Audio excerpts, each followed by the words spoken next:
Okay, now I'm going to show you how to start your first cell. Cell is our term for a group, so anytime you see the word cell, you can think of that as a group on Celly. Go ahead and click Start Cell.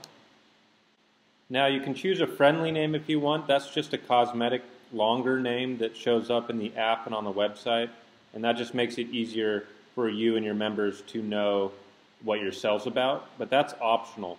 The important name to choose is the unique cell name right here. This is the name that people will use to join your cell. So you want to choose a unique cell name that's short and easy to remember. So we're going to go ahead and choose one for Professor Wilfred's class. And we're going to go ahead and add a cover photo. You can upload your own photo, or you can just attach one from the web. So you might want to choose a picture of your classroom or your school. After you choose your cover photo, go ahead and click Start Your Cell. And now that you've created your first cell, you'll probably want to go ahead and change some of the settings on it to your liking. So go ahead and click Settings over here.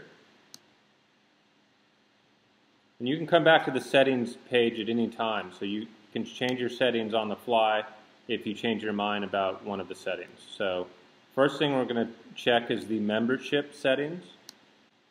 This is the setting for how people can join your cell. By default, it's on restricted mode. That means when somebody tries to join, you'll have to approve them, and you can approve them by username, by a short bio, which is a few sentences about them, or by a password. If you don't want to have to worry about approving each member as they join, you can go ahead and put your cell in open mode. What that means is anybody can join your cell if they have the name of it. So we're going to go ahead and keep it in restricted, and we're going to go down to the next setting area called chat mode. There's 3 types of chat modes on Celly. By default, it's set to open chat. That means everyone in the cell can message each other. This is good for group discussions and for smaller cells like staff communication or a family cell where there's not a lot of people and you want to be able to chat back and forth freely. Now, if you have a larger cell, like a large classroom or your entire school, you'll probably want to have it in curated chat mode. In curated chat mode, when somebody messages the group, one of the group leaders or administrators will have to approve their message before everyone else in the group sees it. So curated chat mode is a good way to keep the conversation on topic and to prevent unwanted messages. We recommend curated chat mode for larger groups. There's also the third option, alert only. That's one-way messaging.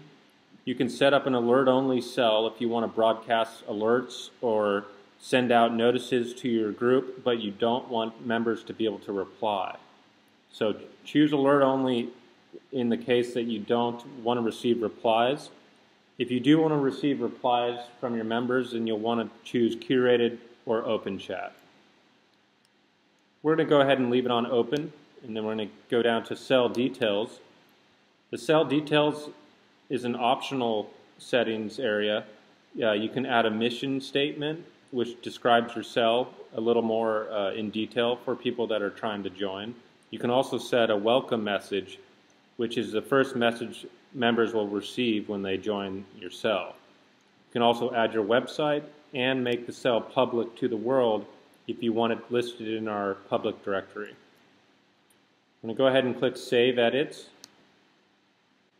Alright, now that I've showed you how to change the settings on your cell, next I'll show you how to share your cell so that you can have others join it and then start sending messages.